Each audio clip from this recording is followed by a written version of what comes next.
Hello friends, welcome to my YouTube channel. आज आपण बघतोय इस्टिमेटिंग अँड कॉस्टिंगचे MCQs. ठीक आहे. तुम्ही जर सर्विंग आपण स्टार्ट केलं होतं, सर्विंगचे आपण MCQs घेतलेले, अजून पण आपण घेणार आहोत. आणि आपण इस्टिमेटिंग कॉस्टिंगचा आता MCQ स्टार्ट केले आहेत. हा जो सब्जेक्ट आहे इस्टिमेटिंग अँड कॉस्टिंग, आत्ताच्या येणाऱ्या अपकमिंग एक्झाम आहेत. WRD सिव्हिल इंजिनिअरिंग असिस्टंट झालं, ZP सिव्हिल इंजिनिअरिंग असिस्टंट झालं किंवा PWD सिव्हिल इंजिनिअरिंग असिस्टंट झालं, ह्या एक्झाममध्ये हा सब्जेक्ट खूप इम्पॉर्टंट असणार आहे. मागे पण ज्या एक्झाम झाल्या, PWD म्हणा, JEEमध्ये किंवा नगर परिषद म्हणा, तर याच्यामधले युनिट्स आले होते. ठीक आहे, युनिट रिलेटेड विचारलं होतं. आत्ता करंटली पण JEEची जी एक्झाम झाली त्याच्यामध्ये पण युनिट विचारले होते, स्टेटमेंट वाईज क्वेश्चन होते. सो जरी तुम्ही थेअरी केली नसेल तरी पण तुम्ही या रिलेटेड हा छोटा सब्जेक्ट आहे, पण त्याचे MCQs खूप इम्पॉर्टंट आहेत. कुठल्या टाईपचे MCQs विचारतात, कसे विचारतात, एकदा होल व्हिडिओ बघा, जेणेकरून एक आयडिया येईल की कशा प्रकारचे MCQs इस्टिमेटिंग अँड कॉस्टिंगमध्ये विचारले जातात. ठीक आहे, तर आपण आता सुरू करूया. फर्स्ट क्वेश्चन आहे, the expected outturn of 12 mm cement plastering with cement mortar is. ठीक आहे, ऑप्शन दिले 8 metre square, B 4 metre square, C 3 metre square and D 6.5 metre square. ठीक आहे, तर 12 mm सिमेंट प्लास्टरिंग केलं आहे विथ सिमेंट मोर्टार, तर एक्सपेक्टेड आउटटर्न किती आहे विचारलं आहे. ठीक आहे, तर याचं करेक्ट आन्सर आहे A 8 मीटर स्क्वेअर. हा डायरेक्ट क्वेश्चन आहे. ठीक आहे. Second question, the excavation exceeding 1.5 meter in width and 10 meter square in plan area with a depth not exceeding 30 centimeter is termed as. त्यांनी ऑप्शन दिलेत surface dressing, B excavation, C cutting, D surface excavation. ठीक आहे, एक्सकॅव्हेशन related question आहे. ठीक आहे, properly वाचायचं. आपल्याला दोन ऑप्शन कन्फ्यूज करू शकतात. जरी तुम्ही हा क्वेश्चन वाचला असेल तरी पण दोन ऑप्शन दिलेत त्यांनी कन्फ्यूज करण्यासाठी. पहिला की सरफेस ड्रेसिंग आणि डीचा ऑप्शन आहे सरफेस एक्सकॅव्हेशन. जर तुम्ही ऑलरेडी हा क्वेश्चन कधी रीड केला असेल तर तुम्हाला माहिती असेल की नाही का, हां सरफेस रिलेटेड काहीतरी आहे, म्हणजे आन्सर काहीतरी आहे, पण तुम्ही कन्फ्यूज करशाल आणि आपण जे सिली मिस्टेक म्हणतो ज्याने आपले मार्क्स होतात कमी. ठीक आहे, मार्क्स कमी होतात, तर ते आपण इथं करू शकतो. तर याचं प्रॉपर आन्सर आहे, करेक्ट आन्सर आहे सरफेस एक्सकॅव्हेशन, कारण की एक्सकॅव्हेशन रिलेटेड हा क्वेश्चन आहे. ठीक आहे, एक्सकॅव्हेशन सांगितलं आहे, त्याची विड्थ 1.5 मीटर आणि प्लॅन एरिया 10 मीटर स्क्वेअर आणि डेप्थ आहे नॉट एक्सिडिंग 30 सेंटीमीटर, तर त्याला काय म्हणतो आपण, surface excavation. So correct option is D surface excavation. आपण लिमिटेड क्वेश्चन बघणार आहे, पण असे बघणार आहेत की ते हमखास कुठल्या ना कुठल्या एक्झाममध्ये येतील आणि जे इम्पॉर्टंट असतील. खूप इम्पॉर्टंट MCQs मी घेतले आहेत जे कुठल्या ना कुठल्या एक्झाममध्ये विचारले आहेत. आता मागचा पण जर क्वेश्चन तुम्ही बघितला तो पण भरपूर एक्झाममध्ये विचारलेला आहे. सो ही सिरीज जी मी स्टार्ट केली आहे ती खूप इम्पॉर्टंट सिरीज स्टार्ट केली आहे. सो कुठलाही क्वेश्चन स्किप करू नका आणि व्हिडिओ एंडपर्यंत बघा. ठीक आहे, question number 3, the rate of payment is made for 100 metre cube per % cubic metre in case of. कशामध्ये केलं जातं. ठीक आहे, A दिलं आहे earth work in excavation, B rock cutting, C excavation in trenches for foundation and D all of the above. ठीक आहे, तर मीटर क्यूबमध्ये कुठलं रेट ऑफ पेमेंट केलं जातं 100 मीटर क्यूबमध्ये, तर याचा आन्सर आहे D all of the above. ह्या सगळ्यांमध्ये rate of payment is made for 100 metre cube केलं जातं. ठीक आहे, अर्थवर्क झालं, रॉक कटिंग झालं, एक्सकॅव्हेशन झालं. ठीक आहे, so correct option is D all of the above. Question number 4, due to change in price level revised estimate is prepared if the sanction estimate exceed. आता हा खूप इम्पॉर्टंट क्वेश्चन आहे, हा खूपदा विचारला आहे, खूपदा. आता जे आपल्या WRDच्या एक्झाम्स आहेत त्या डिप्लोमा बेस्ड एक्झाम आहेत, त्यांनी सिलॅबस दिला आहे डिप्लोमा बेस्ड. ठीक आहे. PWDचं JEEचं पण सिलेबस होता डिप्लोमा बेस्ड.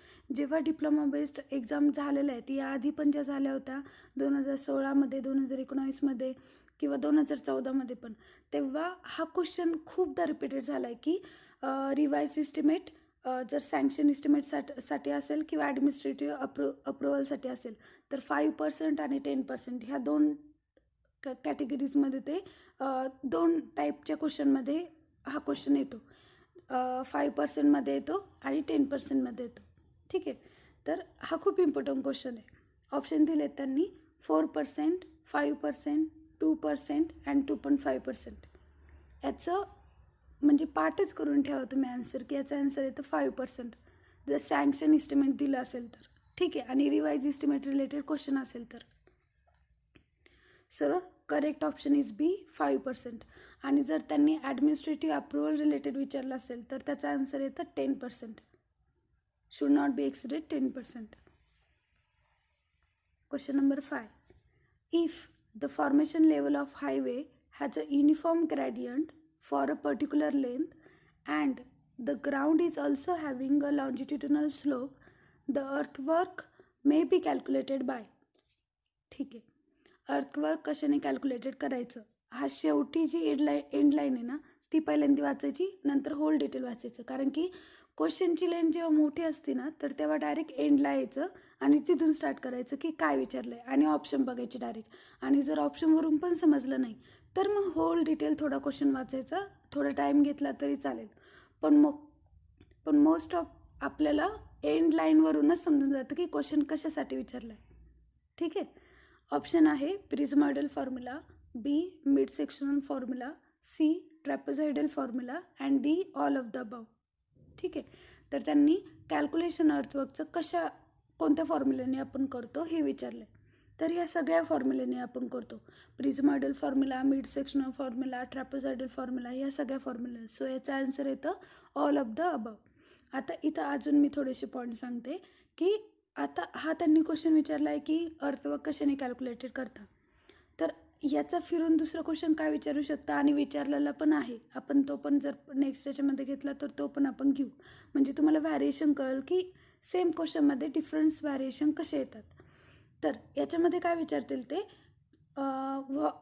म्हणजे प्रिझमॉइडल फॉर्म्युला कुठला आहे याच्यामधला, ऑप्शन देतील वेगवेगळे फॉर्म्युलाचे आणि प्रिझमॉइडल फॉर्म्युला कुठला आहे हा विचारतील. आत्ता करंटली JEEला पण क्वेश्चन आला होता PWDच्या, जी 15 तारखेला झाली. ठीक आहे. तर त्याच्यामध्ये होता की मिड सेक्शनल फॉर्म्युला कुठला आहे याच्यामध्ये.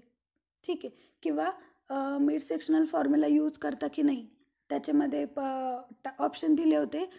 एक्सकॅव्हेशनमधले ऑप्शन दिले होते की हा फॉर्म्युला एक्सकॅव्हेशनसाठी यूज करता की नाही. त्याच्यामध्ये होतं mid sectional formula, mean sectional formula, median sectional formula, असे व्हॅरिएशन दिले होते मिड सेक्शनचेच. त्याच्यामध्ये चूज करायचं होतं की मिड सेक्शनल फॉर्म्युला. 4 ऑप्शन दिले होते मिड त्या रिलेटेड. ठीक आहे. सो एक झालं हा क्वेश्चन की अर्थवर्कसाठी कुठले कुठले फॉर्म्युलेज यूज होता. दुसरं झालं की एक फॉर्म्युला देणार म्हणजे सेंटेन्स देणार प्रिझमॉइडल फॉर्म्युला आणि ऑप्शन देणार सगळे फॉर्म्युलेज त्याच्यामधले. तर कुठला फॉर्म्युला प्रिझमॉइडल फॉर्म्युला आहे तो एक झाला. सेम प्रिझमॉइडलचंच येणार किंवा मिड सेक्शनलचं येणार, ट्रॅपोझॉइडलचं येणार. ऑप्शनमध्ये त्यांची फॉर्म्युलेज देणार, चेक करायला लावणार की कुठला तो फॉर्म्युला आहे. ठीक आहे. आणि थर्ड झाला की फॉर्म्युलावरती देणार, मेन्शन करणार किंवा सेंटेन्स देणार आणि चेक करायला लावणार की हा फॉर्म्युला अर्थसाठी आहे की नाही. म्हणजे मिड सेक्शनलचेच सब टाईप मग अशी सांगितल्यासारखं. ठीक आहे. सो व्हॅरिएशन होऊ शकतं, कशा प्रकारे होऊ शकतं ते मी तुम्हाला सांगितलं.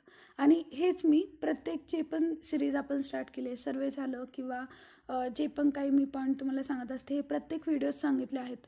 सो तुम्ही आधीचे जर व्हिडिओ बघितले नसतील, तुम्ही चॅनलला नवीन असताल तर चॅनलला नक्की सबस्क्राईब करा. कारण की खूप इम्पॉर्टंट MCQs मी तुम्हाला सांगत असते आणि असे छोटे छोटे ट्रिक्स पण तुम्हाला सांगत असते की जे तुम्हाला खूप हेल्पफुल राहतील. आपल्याला 100-200 वगैरे MCQs सॉल्व करायचे नाही, आपल्याला एकच MCQ सॉल्व करायचा आहे. पण तो असं सॉल्व करायचा आहे की त्याचे व्हॅरिएशन कुठले येतील त्या पद्धतीने पण समजून घ्यायचं आहे. ठीक आहे. चला तर मग आता पुढे बघूया आपण. Correct option is D all of the above. म्हणजे सगळे फॉर्म्युलेज यूज होतात अर्थक्वेकसाठी. Next question, the expected outturn of cement concrete 1:2:4 per mason per day is. ठीक आहे, तर ऑप्शन दिले त्यांनी 5 metre cube, 3.5 metre cube, 2.5 metre cube and 2 metre cube. ठीक आहे, तर सिमेंट कॉन्क्रीट विचारलं आहे, प्रपोर्शन दिलं आहे. आता प्रपोर्शनचे पण क्वेश्चन असतात. इथं मी तुम्हाला 2 क्वेश्चन सांगते.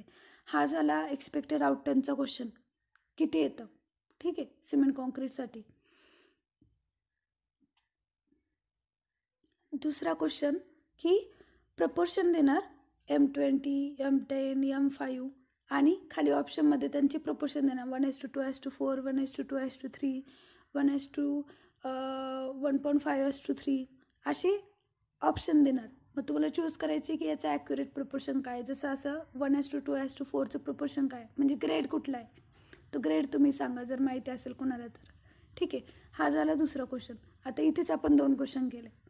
सो आपल्याला जास्त क्वेश्चन करण्याची गरज नाही. आपण एकाच क्वेश्चनमधून काय व्हॅरिएशन येतात ना ते समजू शकतो, म्हणजे ते मी तुम्हाला सांगते.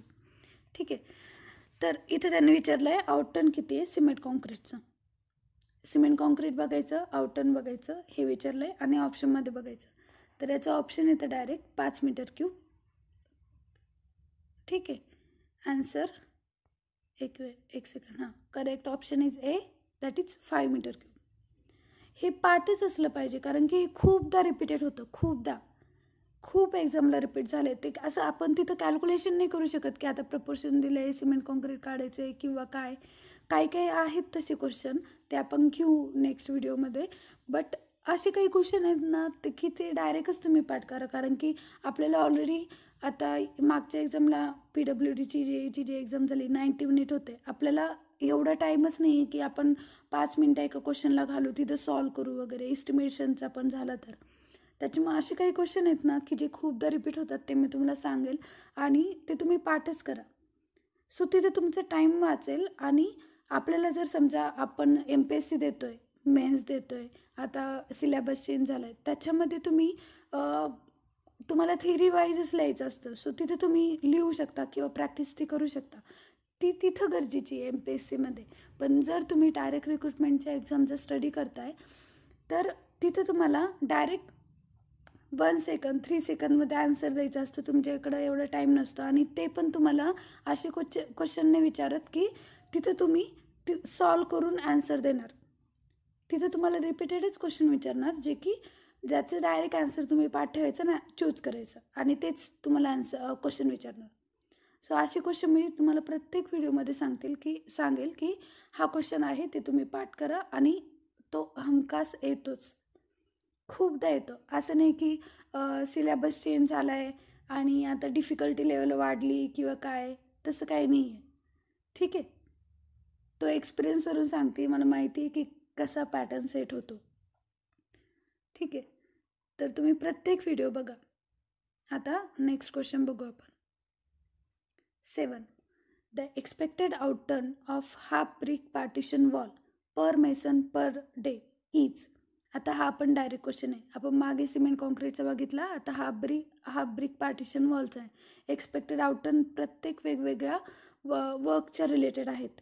ठीक आहे, तर ऑप्शन आहे 2 metre cube, 1.5 metre cube, C 4 metre cube and D 5 metre cube. ठीक आहे, तर हाफ ब्रिक पार्टिशन वॉल आलं तर याचं पण डायरेक्ट आन्सर आहे 5 metre cube. Correct option is D 5 metre cube. Cement कॉन्क्रीटचं पण होतं 1:2 प्रपोर्शन होतं, त्याचं पण 5 मीटर क्यूब होतं. आता मी तुम्हाला काय कॅल्क्युलेशन किंवा हे सांगत नाही आहे, मी फक्त तुम्हाला सांगते की याचं म्हणजे असे काही क्वेश्चन आहेत त्याचं डायरेक्ट पाठ करा. कारण की असे काही क्वेश्चन आहेत तिथं तुम्हाला कॅल्क्युलेशन मी सांगेल की इथं तुम्हाला सॉल्व करावं लागेल, इथं थोडंसं फॉर्म्युला हा यूज करा आणि सॉल्व करा. पण जिथं गरजेचंच नाही आहे किंवा तिथं टाईम वेस्ट घालवायचंच नाही आहे आपल्याला, तिथं मी तुम्हाला डायरेक्टच सांगेल की तुम्ही हा पाठ करा, हा असंच येईल. ठीक आहे, सो तिथं तुम्ही टाईम सेव्ह करा. आपल्याला ट्रिकनुसार जायचं आहे, आपल्याला टाईम कन्झ्युम करून पेपर सॉल्व नाही करायचा आहे. आपल्याला पूर्ण स्टडी नाही करायचं आहे की आपल्याला असं करायचं आहे, म्हणजे नाही का एकदम एक्सप्लेनेशन टाईप. आपल्याला वन टाईम एक्झाम आहे, वन टाईम एक्झाम क्रॅक करायची आणि पोस्ट काढायची आहे. ठीक आहे. Next question, the measurement is made in square metre in case of. कशामध्ये स्क्वेअर मीटरमध्ये मेजरमेंट केलं जातं. ठीक आहे. तर ए दिलं आहे RCC structure, B hollow concrete block wall, C stone masonry work and D none. तर तुम्ही इथं बघत असाल मी युनिटचं एक लेक्चर घेतलेलं. तर त्या युनिट मेजरमेंटच्या लेक्चरमध्ये मी सांगितलेलं की कशासाठी काय काय युनिट्स आहेत. तर त्या रिलेटेड हा क्वेश्चन आलेला. आणि हे पण सांगितलं की स्टील रिलेटेड स्ट्रक्चर असतील, सरफेस रिलेटेड स्ट्रक्चर असतील तर युनिट काय येतं, कसं युनिट आपण म्हणजे लक्षात ठेवायचं कुठल्या याच्यासाठी. जर सरफेस ड्रेसिंग रिलेटेड वर्क असेल तर मीटर स्क्वेअरमध्ये असतं, स्टील वगैरे त्या रिलेटेड वर्क असेल तर मीटर क्यूबमध्ये असतं. सो इथं जे ऑप्शन आहेत आपल्याला तर ते ऑप्शन सगळे मीटर क्यूबमध्ये येतात. ठीक आहे सर. सो याचा आन्सर येतं डी, म्हणजे याच्यापैकी कुठलाही मीटर स्क्वेअरमध्ये मेजर होत नाही. ठीक आहे. नेक्स्ट क्वेश्चन बघू. The measurement is made for stone work in square metre in case of. ठीक आहे. स्टोन वर्कचं असं कुठलं मेजरमेंट आहे की जे मीटर स्क्वेअरमध्ये मेजर केलं जातं. ठीक आहे. A wall facing, B building work, C column lintel and copings and D both A and C. ठीक आहे. क्वेश्चन प्रॉपरली वाचा. जर तुम्ही स्टोन वर्क म्हटलं तर डायरेक्ट मीटर क्यूबमध्ये कन्सिडर करशाल, पण आपण मीटर क्यूबमध्ये कन्सिडर करतो स्टोन वर्क मेजनरीचं जे आहे ते. आणि जे मीटर स्क्वेअरमध्ये आहे स्टोन वर्कमध्येच आहे बट मीटर स्क्वेअरमध्ये कन्सिडर केलं जातं असा क्वेश्चन विचारला आहे. सो ऑप्शन वाचा. बिल्डिंग वर्क हे मीटर क्यूबमध्ये कन्सिडर केलं जातं, बट जे वॉल फेसिंग आणि कॉलम लिंटेल अँड कोपिंग्स आहेत जे स्टोन वर्कमध्ये केले ते मीटर स्क्वेअरमध्ये कन्सिडर केले जातात. ठीक आहे. तर याचं करेक्ट आन्सर आहे D both A and C. ठीक आहे. Question number 10, DPC is measured in, that is damp proof course. Okay. Long form पण विचारला आहे. इथं मी 2 क्वेश्चन सांगते. DPCचा लॉंग फॉर्म पण विचारला आहे. इतकं बेसिक विचारलं आहे माहिती का. सो DPC लॉंग फॉर्म काय आहे, डॅम प्रूफ कोर्स. आणि तो कशामध्ये मेजर करतात ते आपण बघू. क्वेश्चन ऑप्शन दिलं आहे running metre, B cubic metre, C square metre and D number. ठीक आहे. तर हा क्वेश्चन सॉल्व करण्यासाठी आता जे स्टडीज करत नाही त्यांच्यासाठी, जर सॉल्वच करत नाही तर त्यांना म्हणजे माहिती असायला पाहिजे की डॅम प्रूफ कोर्स म्हणजे काय, तो कुठं यूज केला जातो आणि मेजर कशामध्ये केला जातो हा तर सेकंड क्वेश्चन राहिला. पण डॅम प्रूफ कोर्स काय हे आधी समजणं गरजेचं आहे. त्याच्यानंतर समजेल की तो कशामध्ये मेजर केला जातो. ठीक आहे. तर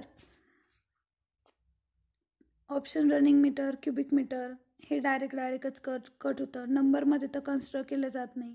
आणि करेक्ट ऑप्शन आहे त्याचं C, that is metre square. Metre स्क्वेअरमध्ये कन्सिडर केलं जातो. आपण प्लिंथ लेवलला लेअर करतो डॅम प्रूफ कोर्सचा. मास्टिक अस्फाल्ट किंवा बिट्युमेन शीटिंग हे बेस्ट आहे डॅम प्रूफिंगसाठी. आणि एक वॉटर प्रूफिंगसाठी आपण केलं जातो जेणेकरून रेन वॉटर किंवा मॉइस्ट हे वॉलमध्ये व्हर्टिकल डायरेक्शनने वरती गेलं नाही पाहिजे, जेणेकरून एक वॉटरप्रूफिंग लेअर टाईप आपण स्ट्रक्चर प्रोव्हाइड करतो ते. ठीक आहे. प्लिंथ लेवलला. आणि डोअर ओपनिंग वगैरे आहेत तिथं आपण नाही प्रोव्हाइड करत. ठीक आहे. हे काही एक स्मॉल कन्सेप्ट सांगितलं मी त्या रिलेटेड. जर डिटेल बघायचं असेल तर डिटेल तुम्ही बघू शकतात. ठीक आहे. बुकमध्ये किंवा काय, किंवा सर्च पण करू शकतात गुगलवरती. बट हा एक बेसिक कन्सेप्ट आहे जो गरजेचा आहे तेवढं मी तुम्हाला सांगितलं. ठीक आहे. So correct option is C square metre. आता लास्ट क्वेश्चन, ह्या व्हिडिओचा लास्ट क्वेश्चन आपण बघणार आहे. याचा आन्सर तुम्ही द्यायचं किंवा आपण नेक्स्ट व्हिडिओमध्ये बघणारच आहोत. इथपर्यंत तुम्ही जर आले असतील कंप्लीट व्हिडिओ बघत, तर तुम्हाला जर व्हिडिओ आवडत असेल, अशाच प्रकारे व्हिडिओ मी बनवू असं वाटत असेल तर प्लीज लाईक करा व्हिडिओला, शेअर करा आणि जास्तीत जास्त लोकांपर्यंत शेअर करा. आणि सबस्क्राईब करायला विसरू नका, जेणेकरून जे पण मी व्हिडिओ टाकेल ते तुम्हाला लवकरात लवकर भेटतील आणि तुमची चांगली प्रॅक्टिस होईल. ठीक आहे. आणि ट्राय करा क्वेश्चनचे आन्सर देण्याचं. आता हा पण MCQ सिरीज मी स्टार्ट केलं होतं कोणाच्या तरी रिकमेंडेशननुसारच. आपल्या चॅनलला ज्यांनी कमेंट केली होती त्यांच्या. थोडा व्हिडिओ लेट झाला त्याबद्दल सॉरी. बट मला एक आयडिया भेटेल की तुमची रिक्वायरमेंट काय आहे, जेणेकरून मग मी त्या रिलेटेड व्हिडिओ बनवेल. ठीक आहे. MCQची रिक्वायरमेंट होती एस्टिमेट रिलेटेड, सो मी त्या रिलेटेडच व्हिडिओ बनवला. थोडा लेट झाला बट याचा फायदा नक्कीच नेक्स्ट एक्झाममध्ये होईल तुम्हाला. सो ट्राय करा मॅक्झिमम क्वेश्चन सॉल्व करायचे आणि प्रत्येक व्हिडिओ बघायचं ट्राय करा, कारण की प्रत्येक व्हिडिओमध्ये मी खूप इम्पॉर्टंट कन्सेप्ट सांगितले आहेत, ट्रिक्स सांगितले आहेत, ज्या तुम्हाला एक्झामला गरजेच्या आहेत. असं समजू नका की आपण 5 किंवा 10च क्वेश्चन घेतो आहे, पण त्या 10 क्वेश्चनमध्ये पण आपण 40-50% कन्सेप्ट सॉल्व करून घेतो आहे आणि ट्रिक्स सॉल्व करून घेतो आहे आणि सेम क्वेश्चन आपण डिफरंट वेने कसे येतील ते पण बघतो आहे. सो जास्त MCQ सॉल्व करण्याची गरज नाही आहे. तुम्ही लिमिटेड सॉल्व करा, पण इफेक्टिव्ह सॉल्व करा, जो तुम्हाला एक्झाममध्ये फायदा होईल, ज्याचा तुम्हाला एक्झाममध्ये फायदा होईल अशी सॉल्व करा. ठीक आहे. आणि आपण अशी सॉल्व करून घेतो आहे. आता लास्ट क्वेश्चन बघू.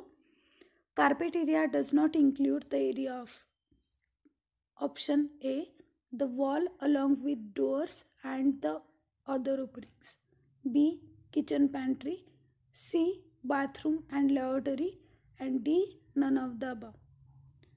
सो या क्वेश्चन नीट वाचा आणि याच्यामध्ये पण मी तुम्हाला सांगते 2 टाईपचे क्वेश्चन होऊ शकता. कार्पेट एरियामध्ये काय काय इन्क्लूड होतं हा एक क्वेश्चन झाला. याचा सेकंड क्वेश्चन हा झाला carpet area does not include, काय इन्क्लूड होत नाही हा सेकंड क्वेश्चन झाला. थर्ड क्वेश्चनमध्ये हा येतो की कार्पेट एरियाचं पर्सेंटेज किती असतं with respect to floor area, हा थर्ड क्वेश्चन झाला. परत कार्पेट एरियाच्या रिलेटेड कार्पेट एरियाचं डेफिनेशन विचारता. ठीक आहे. With respect to plinth area, floor area त्याची एक डेफिनेशन आहे, त्या रिलेटेड क्वेश्चन झाला.